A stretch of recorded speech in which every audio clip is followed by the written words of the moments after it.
Today I'm going to be going over how to do some simple touch-ups on your silicone doll, should you ever need to.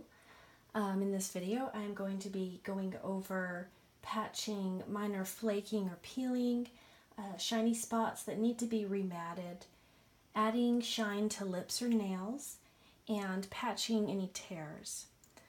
So for this video I've made just a very simple little tester piece so that I don't end up doing anything to a real piece of silicone that I don't want to do. And then let me go over what I have here. So I'm going to be using some Psycho Paint Part A and B, and I also have here Silpoxy, which, as you can see, I've thoroughly used my tube, so that comes in handy for a lot of different things. I have rubbing alcohol, and this is the matting powder that I use when I'm matting a doll. It is the Silicone Arts material silicone finishing powder. I found this to be my favorite. I've tried a few different brands and I really love this one, but in a pinch, and especially if you're only trying to mend a very small area, you can just use baby powder and that works well. Again, if you're doing just a little area. And so anyway, I will be starting with flaking or peeling. Now I will note that I tried to recreate little flakes and peeling spots, and I found that it's really difficult to force your baby to peel when it doesn't want to peel. So so I did the best I can. You'll just kind of have to bear with me. That's the best that I could make for little flaky spots. So what I would do with this, first you're going to want to remove the little pieces that are peeling off, and this tool is really invaluable for that. It is just nail cuticle cutters. You can find them in most beauty stores, grocery stores. I like them because they're flat and they have a very precise cut. You can use nail clippers for small rounded areas such as fingers or toes, but I wouldn't recommend it for broad areas such as foreheads, thighs, that sort of thing, just because regular fingernail clippers are curved and you're going to run into the issue of the curve bumping and you're not going to be able to get a very close cut. So these are really great for that. So first I'm in here, hopefully you can kind of see this. But I'm just going to come up in real close and kind of clip off these little bitty pieces that are flaking.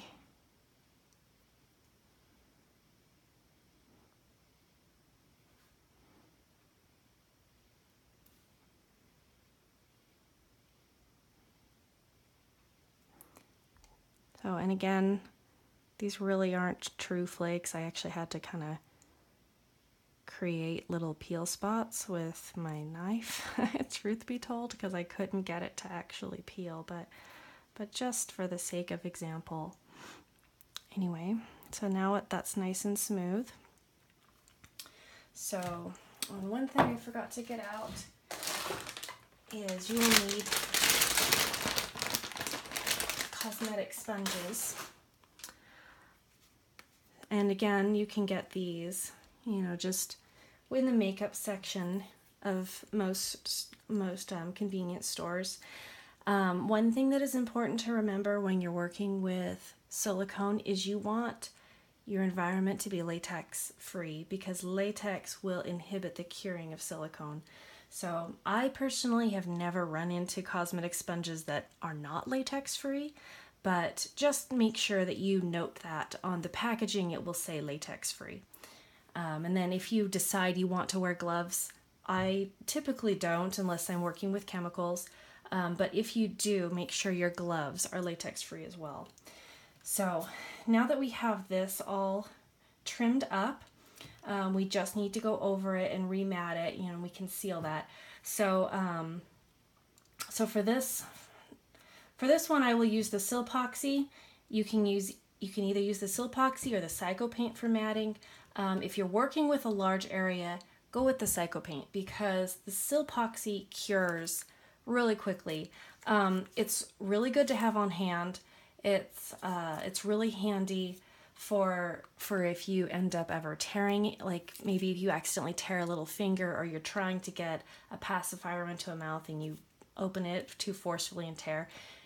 So this is excellent for patching tears, and also for small spots that need to be rematted or sealed over, such as in the situation of small areas tearing. So, but however, if you have high sensitivity to scents, you may want to just go with the Psycho Paint instead. It takes longer to cure, and since there's a part A and part B, you have to mix it. So there's a little extra step in there. However, it is scentless. So that's something to keep in mind. You have a very short working window with the Silpoxy. You have a long enough time to get through what we need to do here, but if you were working with a large area, again, like I said, you're going to want to go with the Psycho Paint, because it will give you more time to work. So cure time on this is 12 minutes. So, all right, so I'm just going to use my little plastic palette knife. You can also use paintbrush, or a little popsicle stick, what have you. Since we're just using a small area, we don't really need to be too specific on what we're using for this, but I'm just going to get a little bit onto my palette knife here, and I'm just going to dab a little bit on there. You don't want to get this too thick, and that's something that's important to remember, because if you get it too thick, it will come out being chunky, and I will show you that later on. So that's where this cosmetic sponge comes in. So we're going to go over it, and we're going to dab that down so that you have a real nice thin layer. And you can see it's kind of a little bit shiny there. That's where I have that Silpoxy. Now I'm going to open up my matting powder. I've got just a simple little makeup brush here. I have several different sizes since we're working with a small area right now. I am just going to use my small brush. So let me just dab that on. You can see there's some extra powder on there. Don't worry about that. You just brush it off. So you just want to make sure that you get rid of that shine. Now you see that shine is gone. Okay, so now that is all patched. And again, the Silpoxy takes 12 minutes to cure, so you're not going to want to rub over it or do anything to it until that is completely cured. So on one note about the matting powder, while I'm thinking about it, obviously this is a large canister. You really do not need this much for the purpose of just patching up. I have a large thing because I work with silicone all the time. However, you can purchase it in smaller. I think they have one that's about this big, so that you can keep it on hand for little patch jobs. Or like I said, you could also, if you're just working with a tiny area, you could also just use the baby powder, and we'll use that one in just a moment. So, okay, so now we've worked with the flaky peely one. Now we're going to come over here. Now this little area needs to be matted. So oftentimes, well, not oftentimes, but sometimes it happens to where if you're handling a baby and an area gets rubbed too much, you can end up rubbing off a little bit of the matte powder. I mean, I wouldn't say it's common necessarily, but it does happen from time to time. So anyway, we'll go ahead and actually one thing that I forgot to mention when I was working with this one over here, is you should clean your area first. So apologize I didn't do that. But I cleaned her just earlier today when I was working on her. So anyway, so you'll want to use some alcohol for that. And I oftentimes will just put it into a little thing so it's easier for me to get to without dumping it all over. And if I need to dip in, then I'll just have it easier for dipping. But anyway, so I'll grab the back end of my cosmetic sponge to do that so that we can clean this area before we mat it. Just get a little bit the rubbing alcohol on there.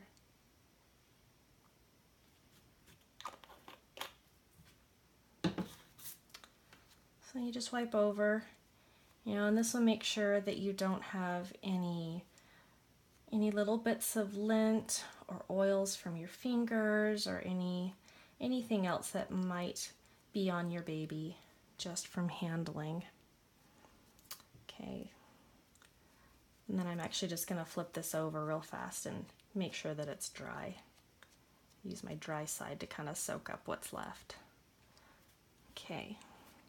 All right, so this time I'm going to use the Psycho Paint just to show you the two different types. Now with the Psycho Paint, you have a larger time frame for working, as I had mentioned before, and it typically takes about 2 hours for it to fully cure. So when you're working with Psycho Paint, that's something to remember, that you don't want to mess around with your baby while it's curing, because you'll just end up gumming up all of your work.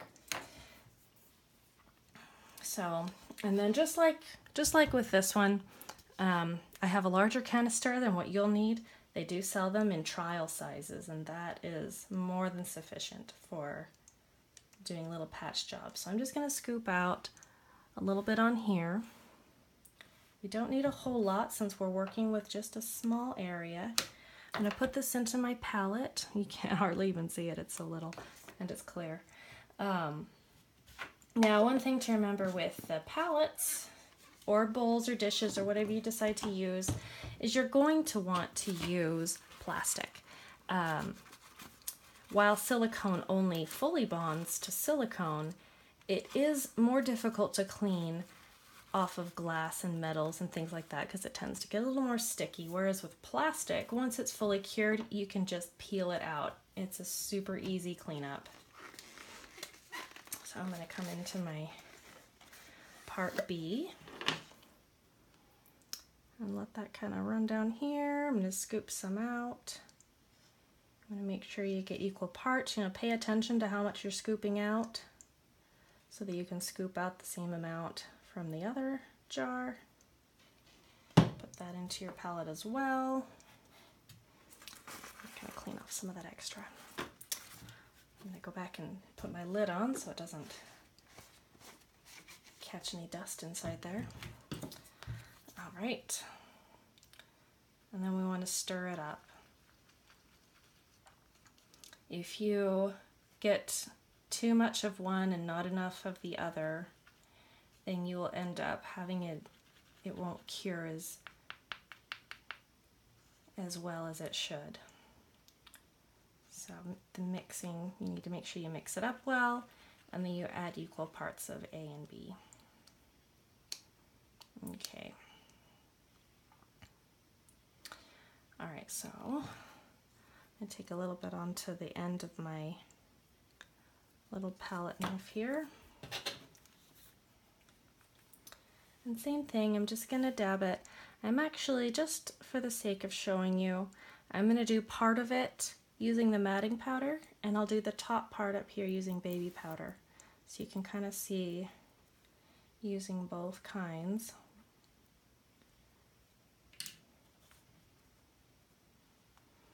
Okay. And if you'll notice, I come over here to the napkin to kind of get my excess off. You see right there? That's silicone that I've pulled off, because it's important that you don't have too much chunked up on there. Now if you see right here, over on this side that's not too bad, but right there we still have way too much silicone. We don't want it to be thick, we want it to be just as thin as we can get it.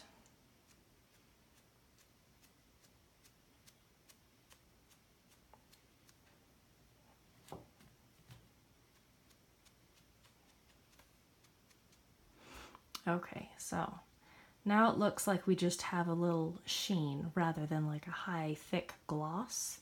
That's how we want it to look. So, come over here and grab the matting powder again.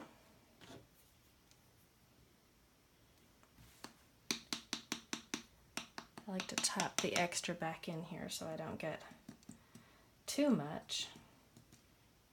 I mean, it won't hurt it if you have extra powder lying around on the face. It's just more cleanup, but you don't really want to waste it. The powder, quite frankly, it's kind of pricey, so. All right. So, you can see up here I haven't powdered it yet. It's still shiny. Down here I have. I'm going to brush off some of that extra powder that I've got floating around. Okay. Now I'm going to come and do this top part with the baby powder just to show you. Just for more of a do-it-yourself.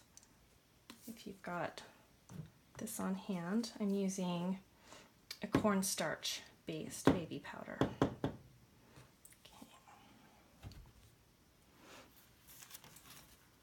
If you're a silicone collector, I'm sure you have this on hand since it's recommended to keep your baby powdered so that she doesn't get little bits and pieces stuck to her. Okay, so I'm gonna go in here, kind of powder that on. So I like using the Silicone Arts material powder because it's really easy to go on smooth without any clumping. But if you are really good about getting it thinned out, as we had talked about, you won't have clumping problems, you know, and it's a lot easier working on a small area than it is on a big area. You never want to do too much at once, even if you do have a big area to work with. Do it in small portions. One thing to keep in mind is that the silicone will start to cure faster in when it's thinned out, and you don't want it to get too tacky while you're working on it. So a little bit at a time. Now you can see we're all nice and matted again. It's nice and smooth with the rest because we didn't use too much silicone and make it clumpy. Now before I move on to our next topic, I'm going to do just a real quick what not to do when you're working with matting powder.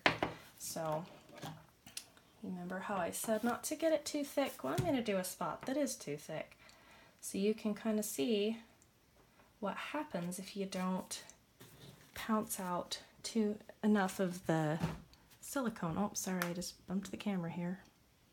Okay.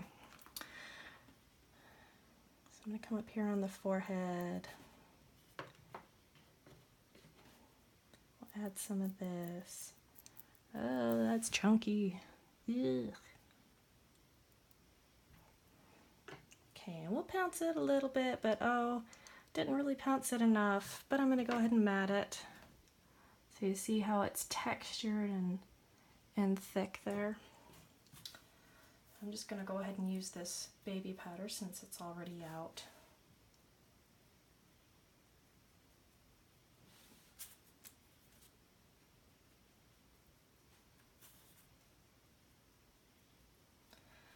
Now if you'll notice, I'm starting to get like some, you can very clearly see where this extra powder is. Go ahead and use that up, make sure we get all the shine gone. Okay, so if you can see that, yeah, it looks like you can see it pretty well. It looks really ugly and awful. This is why I wanted a test piece and not a real one. So, yeah, and then also when it's too thick, it's a lot easier to get it kind of like when you're powdering it. Now you see how I'm going back over with the brush, and it's just getting worse and worse. Okay, so that's something to keep in mind. It's very important when you're matting to remove as much of the silicone as you can with your cosmetic sponge so that you don't end up with it getting chunky like this. So, all right, so let's go ahead and move on with our baby that now has a deformed forehead here. Okay, get some of that dust off her eyes. Oops. All right, so So gloss spots. And you can see right now her lips have a little bit of a sheen. Now if I were to say you're just powdering your baby and you accidentally get some on her lips, you know, when you're just trying to powder her up after a bath and you just don't want to get any dust clinging to her, but now these lips aren't shiny.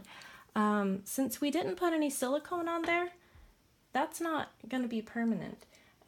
You can very easily, I'm just going to go ahead and dip this. I've got a glass of water over here. Dip this in some water. And see if as I'm washing this off, you see that shine is coming back. So when you get powder on places that you don't want powder, just keep in mind that it's not gonna stay looking like that because you can just wash it right back off. See, nice and pretty again. If you decide that you would like it to be more glossy than it already is, then that's where the Psycho paint would come in handy. And we would want to use that more than we would want to use the Silpoxy, just because the Silpoxy doesn't have as much of a shine to it, and when you brush it on, it has a bit more of a texture. So I'm just going to reach over here and grab a paintbrush just to kind of show you here.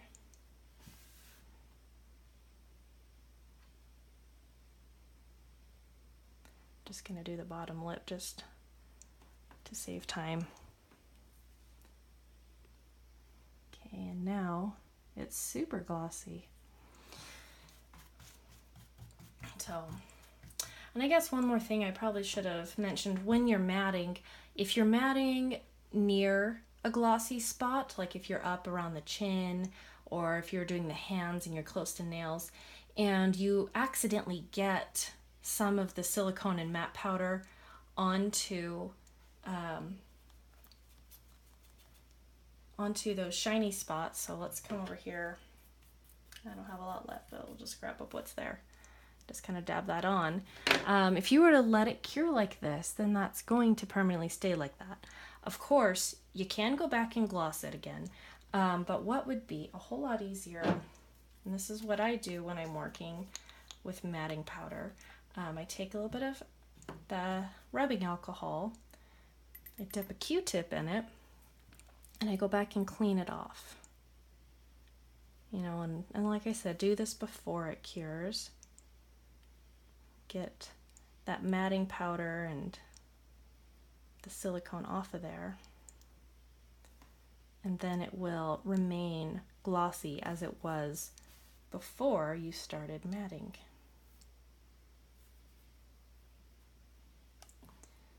Okay.